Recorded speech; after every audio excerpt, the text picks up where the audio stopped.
Hey everybody, C-Note here, and welcome to Dopamine, the show that is like a rhino charging at you at full speed. Frightening, but probably the coolest thing you'll ever see. Today on the show, I wanted to talk about educating others on your illness. Typically, it is something that needs to happen for someone who's dealing with like a more subtle kind of mental health issue, cyclothymia or something like that, some form of ADHD or ADD that's not like super obvious, and educating people on what it is that you're going through in all matters of life, work, relationships, things like that, to kind of help you to have them better empathize with you and understand, because everyone thinks a little bit differently, and to give yourself the room to make the adjustments in life that you need to make to move on and move forward when you're dealing with stuff, and give yourself the room to breathe when something's difficult going on, and you can give yourself, sick days a little bit easier and stuff like that. So without further ado, let's break that down and talk about it on this here episode of Dopamine. Drums, please.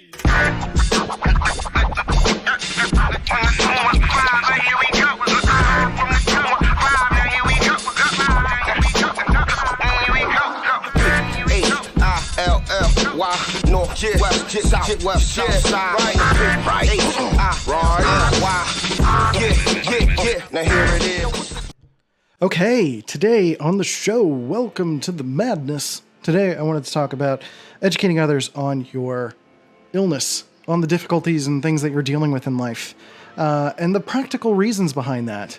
So I don't know if things are chugging a little bit. My graphics card is doing a lot of work today. I'm recording 4 videos, currently rendering one. There's a lot of stuff happening.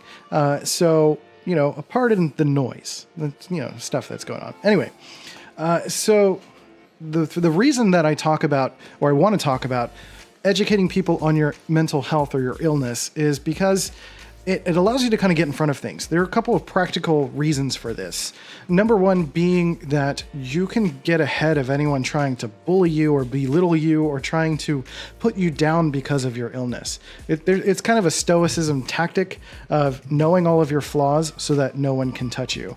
If somebody comes to me and they start making a short joke, I'm like, I'm aware. Why are you pointing out something that I'm already familiar with? Something like that. It kind of like diffuses the situation.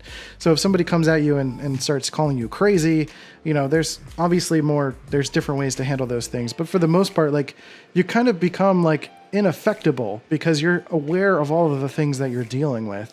And, you're able to find ways to just like realize that what they're saying is not true, and it's usually about them more than it is about you. They're uneducated about what you're dealing with. And, those types of people, you don't necessarily need to educate about your illness, but being able to educate them enough to say like, hey, I'm aware of what's going on in my life. I have no room for anyone like you that is trying to use it in a negative light to try to make me feel terrible about myself. So, it gives you the power to set that boundary and say like, I don't need you in my life. I don't need this. I already know what's going on. I'm dealing with enough. See you later. Peace out. So, that's kind of one way to educate someone on what's going on, or at least educate them in the sense that what's going on already, so that others can't make assumptions about what's going on with you. You know what I mean? So that's the thought there. The other thing is being able to allow yourself to give you the room to create a cooperative environment around yourself, because we tend to focus on other people. We're taught as a younger person to respect other people and to share and to look at everyone else and cooperate. And it's good. That's definitely good to cooperate and harmonize and fit within a world in some sense. But with that comes the sacrifice of our intentions or our things that we want. We kind of go to one extreme and we forget to take care of ourselves. So the other part of that is to allow yourself to understand your illness enough to explain it to someone else, so that you can go to a new job that you have, or go to your boss and say, look, this is a very real thing that I have, and make sure like someone from HR is present so that they can't just fire you on the spot. Maybe tell HR first and then tell your boss or something like that, or a client that you're working with, that like, hey, this is a very real reality that I face. And, we're going to do everything to get things done, but there are going to be some difficult days. And I just need you to know ahead of time that when those days come, we might need to make an adjustment to a due date, or we might need to adjust how we approach something. Or I have a backup plan. I have someone who can help me to finish this if I can't finish it because I'm dealing with a really deep depressive day, or I can't focus, or things like that. And the goal is I want to be able to produce quality for you. I want to make sure that things get done. So I will still kind of oh, did you hear that chime? That was my thing finishing rendering. Okay. Anyway, that threw me off. I get thrown off by things. That's me telling you about my illness. I have a mood disorder, by the way. So, but I'm good. My mood's still fine. So it's about educating to let them know that the adjustments need to be made, but do it in a way that's like softening the blow. So like, you don't want to necessarily just say like, this is me and this is who I am, and you're going to have to deal with it and you're going to have to take it. Like, no, that's not what I mean. I mean that there are going to be rough days, and I'm going to need a little bit of room to be able to handle that stuff. But again, with some episodes that I've spoken about in the past, you still need to take responsibility for it. It's not an excuse to, give up on your responsibilities. They still need to be handled. So, it's good to have a backup plan. A backup plan. That's what I was starting to say. Backup plan. Some sort of a backup plan to pass the ball to someone you can trust to handle the situation for you, or maybe you'll art direct something, or still manage the situation that needs to happen so that you can, move forward and still be able to get this done, without your illness being a detriment to the final product. But, you can still be honest with your client about what it is that you're going through. If it's something that's affecting you day to day, if it's something that's every once in a while, maybe you don't necessarily need to be open about it. But if it's going to affect business, if it's something that is, like for me, my mood disorder is a big affecting thing for me. It's going to affect my productivity. It's going to affect the amount of stuff that I get done, when I get done with stuff, my ability to talk to people or communicate effectively, or be cynical versus being a little bit more straightforward, and cold versus being warm and pleasant. It's going to affect that stuff. So I'm a little bit more honest about that up front, that, there are going to be days where I might not be able to talk on the phone, or like I'm very strict about my phone calls. I have a Calendly account, and people set up times to talk to me. So it gives me kind of time to kind of prepare anxiety-wise, but also to just create boundaries so that I'm not, being blindsided by what's random phone calls or anything that's going to potentially affect my mood. So setting boundaries and letting people know about those boundaries is important for that sense, whether it's clients or bosses or things like that. And the same applies to close relationships, especially with a partner or spouse or someone that you're working with every single day or being with every single day. It's important for you to respect their needs, but for them to respect you as well. And creating that mutual respect is being able to be honest about what it is that you're going through, and talk about those things, and almost say, and again, not in a way that's making an excuse for it, but being honest and saying like, I'm sorry, but this is not right now. I don't feel like myself. I need a little bit of room, and this is not your fault. This is not anything that you've done, but I need to take time for myself, and I need to go do this, or I need to go take medication, or I need to whatever, and work through it.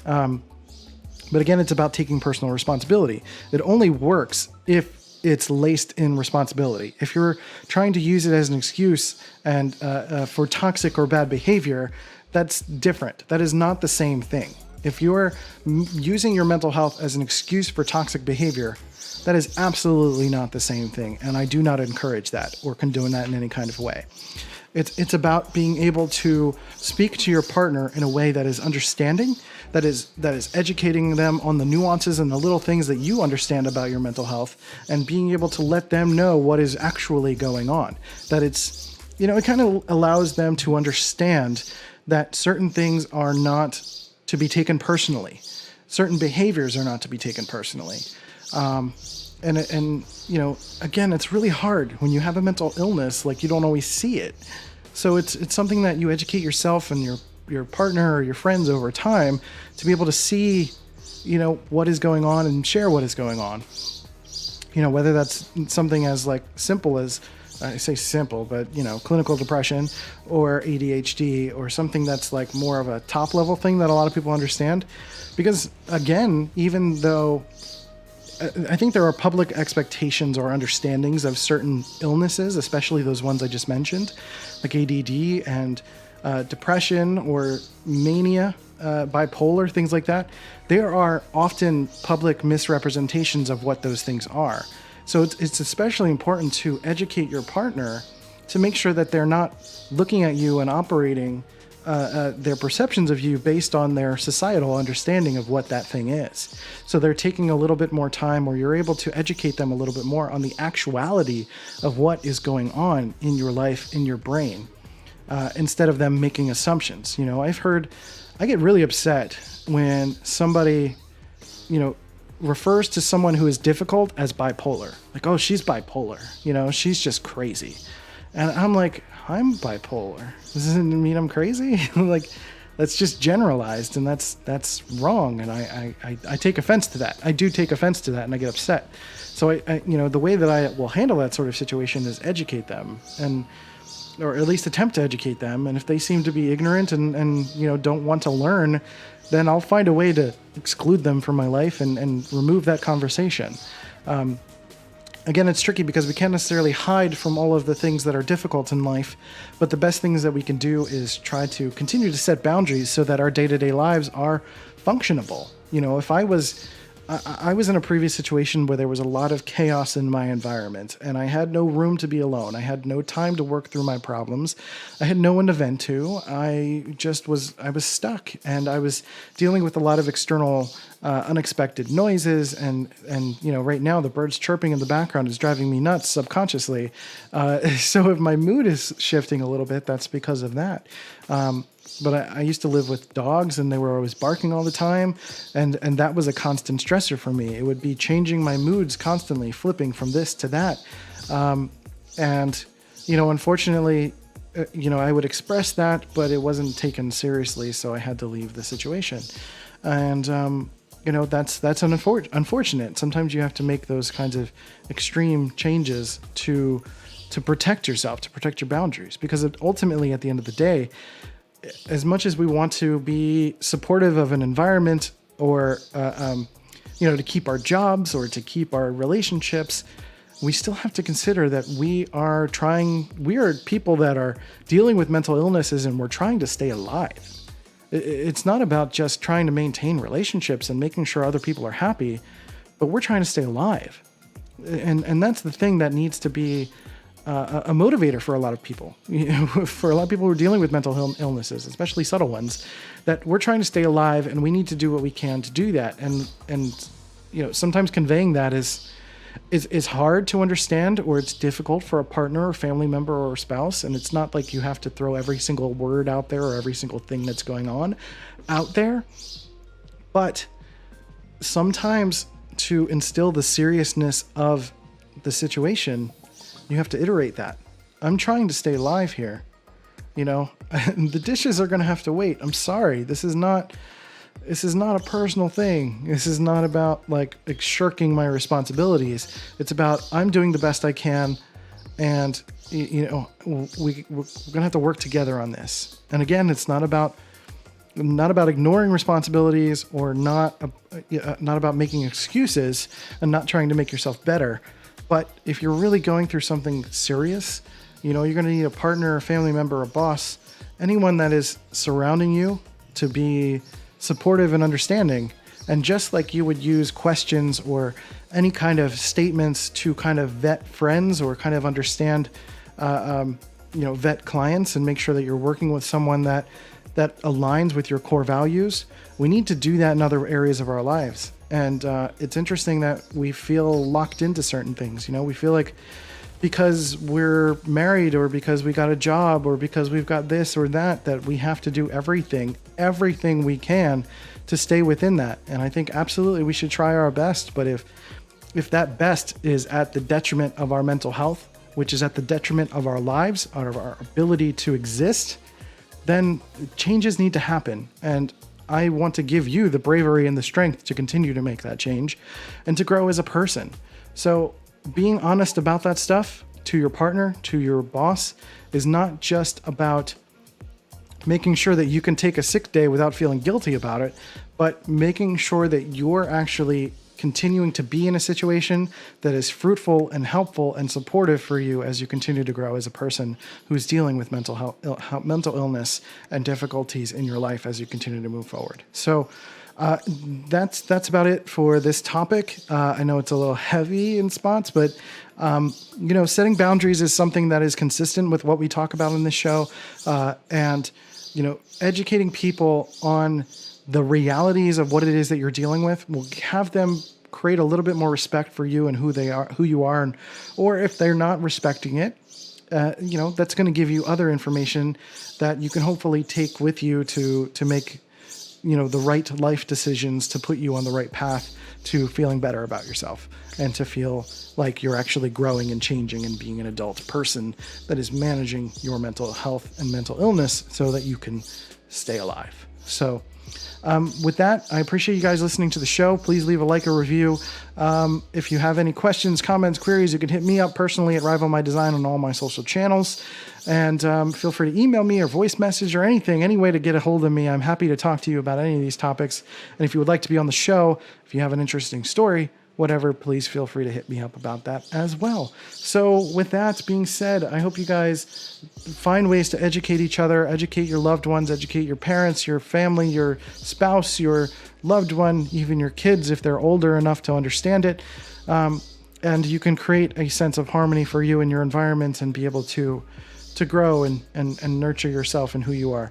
So take care of yourselves and each other. I hope you guys have a good one. See ya. Hey everybody, thanks for watching and or listening. If you thought this was a dope show, but wait until next week because it's always going to get better. That's kind of the point, isn't it?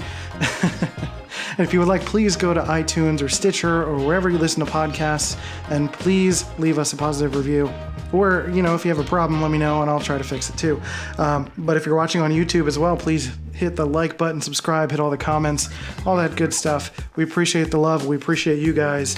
And, we're going to keep doing it for you and do the best we can. So thanks for listening. Go to howmynameschristian.com or dopamine.life.